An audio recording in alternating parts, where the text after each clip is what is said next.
Entrevista. Pues tenemos al teléfono a Salvador Galindo, investigador, oceanógrafo, alguien que ha estudiado a fondo el tema de la vaquita marina y que lo ve desde la perspectiva de Baja California, lo ve desde una perspectiva muy cercana, y yo quisiera pues darle la bienvenida esta mañana a esta entrevista. Salvador, buenos días. Hola, ¿qué tal? Muy buenos días. Muchísimas gracias por invitarme a tu programa. Oiga, pues yo le pediría que nos comente dos cosas. Uno, primero, ¿cómo ve, aporta algo, no aporta nada, la recomendación que emitió ayer la CNDH? Pues mire, aquí el problema del Alto Golfo de California, pues es un tema muy complicado, porque de alguna manera, pues la CNDH está actuando porque ha habido afectaciones graves a la población del Alto Golfo de California, es decir, al sector pesquero sobre todo, dado el tema de la vaquita marina. Sin embargo, el problema de la vaquita marina es muy controversial, dado que toda la política pública que ha estado implementando el gobierno mexicano ha sido en el sentido de que el problema y los daños que se han hecho ha sido solamente por un problema, que es el problema de pesca. Y todas las regulaciones que se han hecho han sido en ese sentido. Es por eso el fracaso que ha tenido el gobierno mexicano para poder solventar el problema. No lo ha atacado de manera integral, ¿verdad? Y eso es precisamente lo que ha ocasionado el problema. A ver, usted he escuchado que tiene una postura respecto. ¿Cuáles son los otros problemas o los otros asuntos que afectan la vida de la vaquita marina? Ok. La vaquita marina es un organismo, es un mamífero, ¿verdad? Que vive en la desembocadura de un río. La desembocadura del río se les llaman estuarios, donde hay condiciones de baja salinidad, baja temperatura y alto contenido de alimentos. Tres condiciones que por el represamiento del río Colorado ya no existen. Es decir, el hábitat natural de la vaquita marina ha sido afectado gravemente, no solamente por la pesca. Es decir, el problema de la vaquita marina es un problema multifactorial, no solamente de pesca, donde también se involucra un problema bilateral México-Estados Unidos, ¿sí? Entonces, el hábitat de la vaquita ha sido afectado drásticamente por el represamiento del río Colorado, dado que es como si usted tuviera una pecera, para explicarlo y que el público lo pueda entender. Si usted tiene una pecera con organismos de agua dulce y tiene otra pecera con organismos de agua salada y hace intercambio, lógicamente el hábitat natural se pierde y los organismos tienden a morir. Ese es el problema, que no se ha atacado de fondo, pues, y se ha atacado solamente unilateral. ¿Por qué? Pues porque el Comité Internacional para la Recuperación de la Vaquita Marina ha asesorado al gobierno mexicano a que el problema del río no tiene importancia, cuando el problema del río es de vital importancia, ¿ves? Ese es el problema. Oiga, para quienes yo escucho que este tema, quizá la gente que vive en Mexicali está un poco más familiarizado con el tema de qué ha ocurrido con los escurrimientos del río Colorado que formaban, que formaban este estero que era el hábitat que usted nos comenta natural de la vaquita marina. ¿Podría comentarnos qué es lo que ha cambiado este hábitat? ¿Ha dejado de llegar agua del río Colorado? ¿Qué ha pasado? Sí, efectivamente. El río Colorado nace en las Rocallosas en Estados Unidos y corre por todo el cauce del río hasta llegar a la desembocadura del río, que es el Alto Golfo de California, ¿sí? El 90% del río se queda en presas de Estados Unidos. en la presa Hoover, en la presa Glen Canyon y otras presas más que existen a lo largo. Pero esas dos son las más grandes. Luego llega a México a través de un tratado internacional donde a México le dan 1.850 millones de metros cúbicos al año de esa agua. Eso es lo que le corresponde a México. Aproximadamente el 10% del flujo total. ¿Sí? Ese 10% del flujo de agua que llega a México es distribuido para Mexicali, San Luis Río Colorado, Tecate, Tijuana. A Ensenada le toca una parte que no llega todavía porque no está en una conexión. Es decir, se utiliza para necesidades humanas en México también, de tal forma que ya no se deja correr el río hacia el Alto Golfo de California, hacia el hábitat natural de la vaquita marina. ¿Sí? Entonces, al no correr agua ya del río, cambian las condiciones originales, el hábitat original cambia y todas las especies estuarino dependientes salen afectadas. La vaquita marina no es la excepción, ¿sí? Ese es el problema.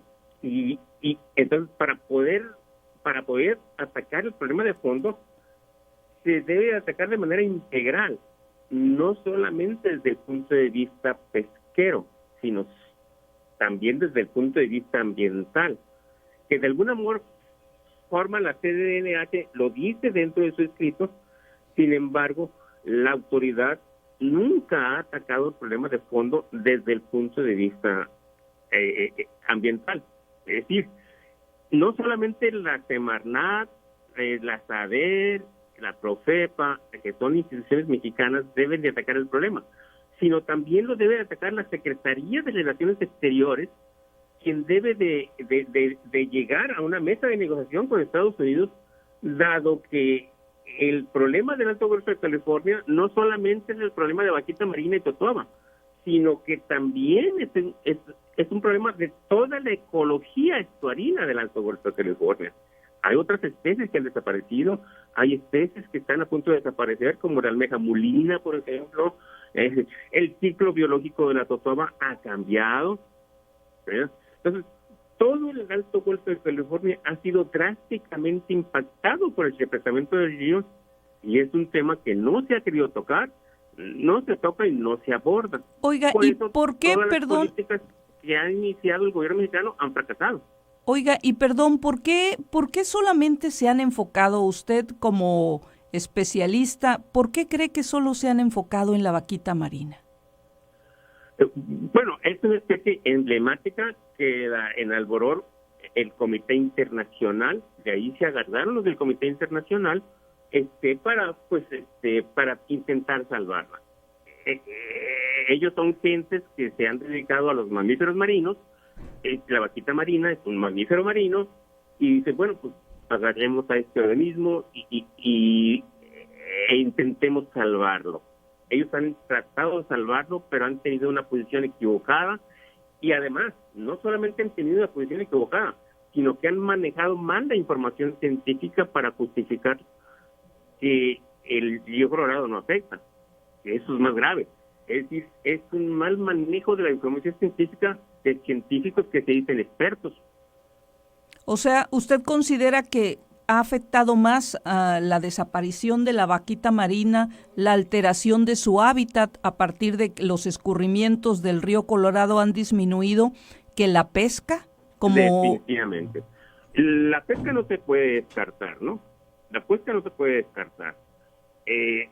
Pero normalmente lo que hacemos los investigadores es que cuando vemos un problema y lanzamos una hipótesis de trabajo, la hacemos en función de lo que vemos. Difícilmente lo hacemos sobre lo que no vemos. Y ellos lo que ven en el Alto Golfo de California es una intensa actividad pesquera. Y entonces su conclusión y toda su dirección es en el sentido de demostrar que la pesca es el culpable. Sin embargo, no tienen ni una sola evidencia científica. O sea, se ha hablado mucho. Sí, efectivamente, se ha hablado mucho. Pero no tienen una sola evidencia científica para decir que son las redes. ¿Verdad? No. Yo les he planteado que se debe de hacer un estudio científico para demostrar si la vaquita depende del río o no. ¿Cómo? Con isótopos de oxígeno. se debe de hacer cosas con muestras de huesos, de organismos, de vaquitas a lo largo del tiempo. Se pueden sacar y se puede demostrar científicamente si la vaquita requiere del río o no. El gobierno mexicano se lo ha planteado, ya tengo varios años planteándose, y no le quiere entrar al problema. No quiere demostrar que efectivamente el río es el causante del problema. ¿Por qué? Pues porque seguramente los llevaría a una relación bilateral México-Estados Unidos en la que no le quieren entrar. O sea, es una cuestión política, es una cuestión política en la que el gobierno la ve difícil y prefiere echarle la culpa a sus pescadores y hacer como que están haciendo, salvando una especie, ¿verdad? Y que finalmente ni la totoaba se encuentra en riesgo de extinción, ni la vaquita se va a salvar. ¿Por qué dice esto, oiga? Porque ya se hizo un estudio de totoaba, por ejemplo, y la población de totoaba nunca ha estado en riesgo. Genéticamente está mejor que curvina. Es decir, la población de totoaba es alta, es grande. Y esto lo acaba de demostrar el INAPESCA de Guaymas, ¿sí? El doctor Cisneros ya demostró que la población de vaquita, de totoaba, es alta y que no se encuentra en riesgo. Y que nunca ha estado en riesgo. ¿Y la vaquita? Y la vaquita marina tampoco tiene solución. ¿Por qué no tiene solución la vaquita? Porque el número de organismos es tan poco, son tan pocos los organismos, que genéticamente ya no tiene variabilidad. Es decir, la vaquita marina biológicamente ya no tiene futuro, porque como es endémica de ese lugar, del Alto Golfo de California, no hay ninguna vaquita en ninguna otra parte del mundo, y su variabilidad genética es extremadamente baja. Entonces es un organismo que ya biológicamente no tiene futuro. Se sabe más o menos, digo, supongo que no tenemos la precisión porque no tenemos una fotografía del mar donde estén detenidas las vaquitas que existen, pero hace un mes más o menos hubo un avistamiento, dijeron, de vaquitas. ¿Se tiene una idea de cuántas vaquitas realmente hay en el Golfo? Pues mira, el Comité Internacional habla de 9 a 12, 15 vaquitas. Eso es lo que el Comité Internacional, que son los únicos que han ido a contabilizarla, ¿no? Que también sus números son muy relativos, ¿no? Porque para poder detectar ellos las vaquitas usan un sonido, es decir, un sonar. Y ellos con un sonido dicen, esta es una vaquita, pero ¿cómo calibraron sus aparatos si nunca han tenido a la mano una vaquita? O sea, ¿cómo calibras el aparato para decir, este sonido es de vaquita y este sonido es de delfín? ¿Hace cuántos años no vemos vaquitas? Bueno, dicen que hubo este avistamiento, pero ¿hace cuántos años nadie veía realmente una vaquita? Es que yo con respecto a eso no se puede decirle, ¿no? Porque quienes los podrían ver son los pescadores. Claro. Y los pescadores niegan haber visto vaquitas, inclusive que salgan en sus redes. Sin embargo, el Comité Internacional cada vez que sale las ve, que porque tienen unos binoculares muy poderosos, en fin. Bueno. ¿Qué tan cierto es que el Comité Internacional los ve? No lo sé. Puede ser que sí, puede ser que no. Sin embargo, no hay observadores externos que puedan dar fe que lo que está diciendo el Comité Internacional de Avistamientos sea cierto. Inclusive, salen al mar y ni siquiera le avisan a la autoridad que van a salir. Eso es grave también. Y cuando regresan ellos dicen que vieron. ¿Las vieron? No lo sé. Pero no hay nadie que atestigue que efectivamente eso esté pasando. Oiga, doctor, y usted dice que genéticamente es una especie, biológicamente dice usted es una especie que va a desaparecer por el poco número, en todo caso, de ejemplares que existe, si se mezclan entre ellos, de todos modos, ¿qué hay? Un problema de... Endemismo genético. Ok. Es decir, se están reproduciendo entre hermanos. de tal manera que son tan pocos que genéticamente ya no tiene variabilidad. Es decir, para su público, por ejemplo, si un hermano se quiere casar con una hermana, el gobierno no se lo permite. Porque es precisamente para evitar el deterioro genético. Ese deterioro genético ya lo tiene vaquita. Okay. Entonces, la disminución de la variabilidad genética al organismo le resta posibilidades de defenderse ante cualquier cambio ambiental. Está a disposición del medio ambiente y cualquier alteración la afecta y la mortalidad incrementa. Eso es grave. Bueno, si no pues se manejan. Ahorita se están manejando, por ejemplo, alternativas de clonación. Okay. Otra aberración. ¿Por qué? ¿En qué parte del mundo ha habido éxito un programa de clonación? Para empezar. 2, al sacar una muestra de un organismo con poca variabilidad genética o con nula variabilidad genética, vas a tener una muestra que no es buena tu muestra para clonar. ¿Sí? Si llegas a tener la muestra y clonas todavía, van a tener a un organismo que la pregunta es cómo lo van a cuidar. ¿Por qué? Porque las vaquitas son marsopas y las marsopas no pueden vivir en cautiverio. Por eso el programa CPR fracasó. Hoy, doctor, pues perdóneme que lo interrumpa, el tema es muy controvertido y muy interesante.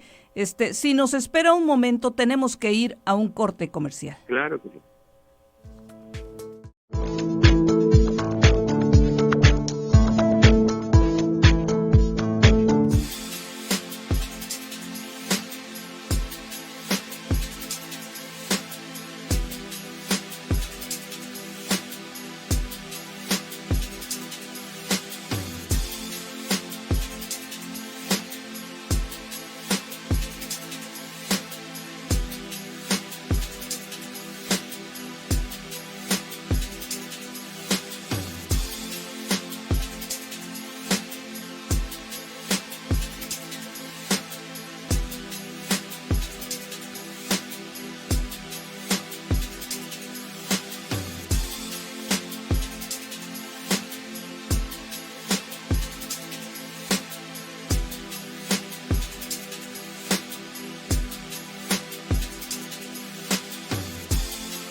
Muchas gracias por seguir con nosotros. Estas son las noticias con Mireya y estamos platicando con Salvador Galindo, especialista de la UABC en vaquita marina. Él ha estudiado el Golfo, Golfo de California, y toda la controversia internacional y nacional que hay sobre el tema, este tema que fue atendido muy mediáticamente durante todo el sexenio pasado.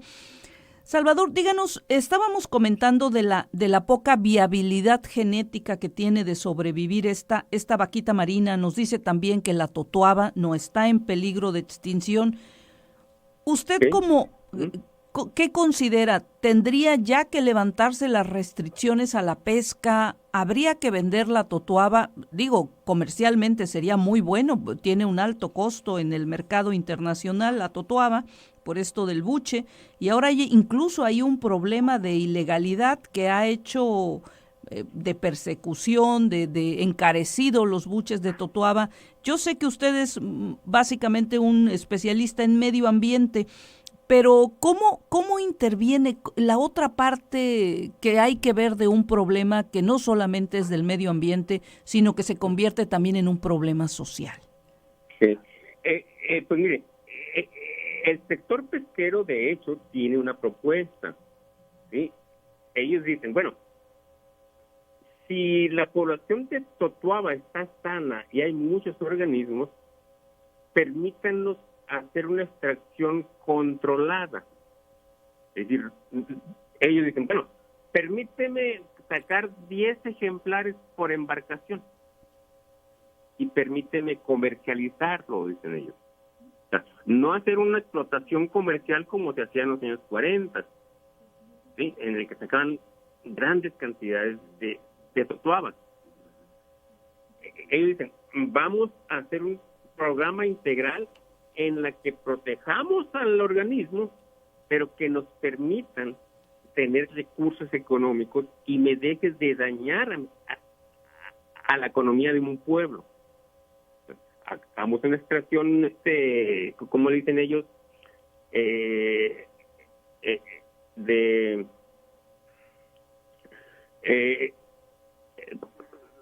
como turística, pues, en la que ellos puedan vender los permisos para la extracción del organismo.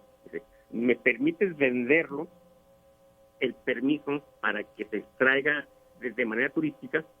¿Verdad?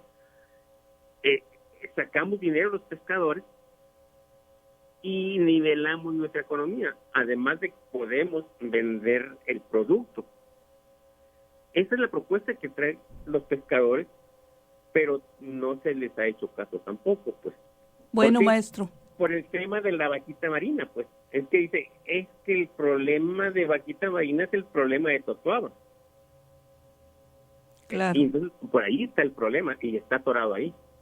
Bueno, pues, maestro, le agradezco muchísimo que esta mañana nos haya comentado su visión, otra visión de lo que ocurre en el Alto Golfo de California y este conflicto con la vaquita marina y la totoaba. Que tenga muy buenos días y muchas gracias por habernos respondido el teléfono esta mañana. Andrés, muchísimas gracias por su invitación.